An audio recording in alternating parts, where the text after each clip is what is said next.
Hai saudara, sejarah tamadun Cina merupakan antara tamadun tertua di dunia. Mempunyai sejarah yang kaya dan kompleks merangkumi ribuan tahun bermula dari tamadun prasejarah Cina hingga hari ini, tamadun moden yang membentuk Republik Rakyat Cina.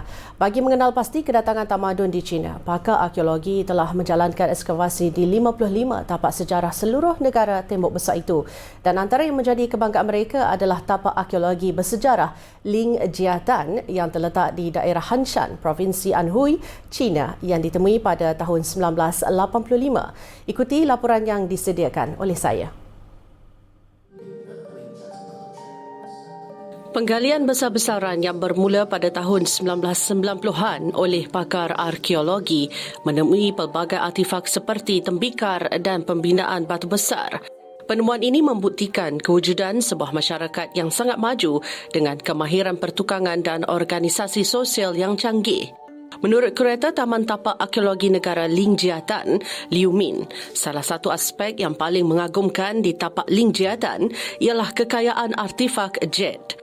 Ini termasuk ukiran yang rumit dan objek upacara, menunjukkan bahawa jade mempunyai kepentingan budaya dan mungkin keagamaan yang besar.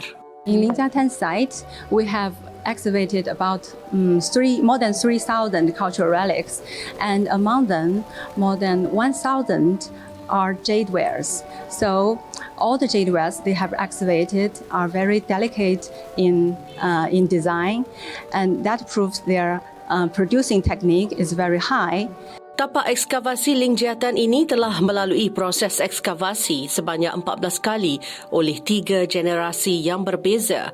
Tapak ini juga mendedahkan bukti pengetahuan terhadap bidang astronomi awal menerusi struktur batu dan penyelarasan artifak yang menunjukkan bahawa penduduk Ling Jiatan mungkin terlibat dalam bidang pemerhatian astronomi.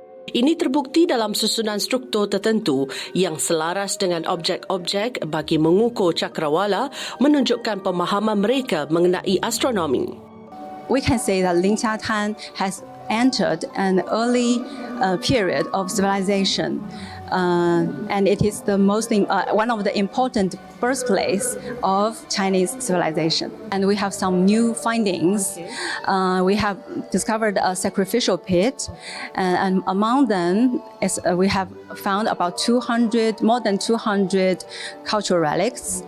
There are some stonewares, jadewares, and potteries, and we found the largest jade huang in Neolithic period, and the largest stone jade yue, stone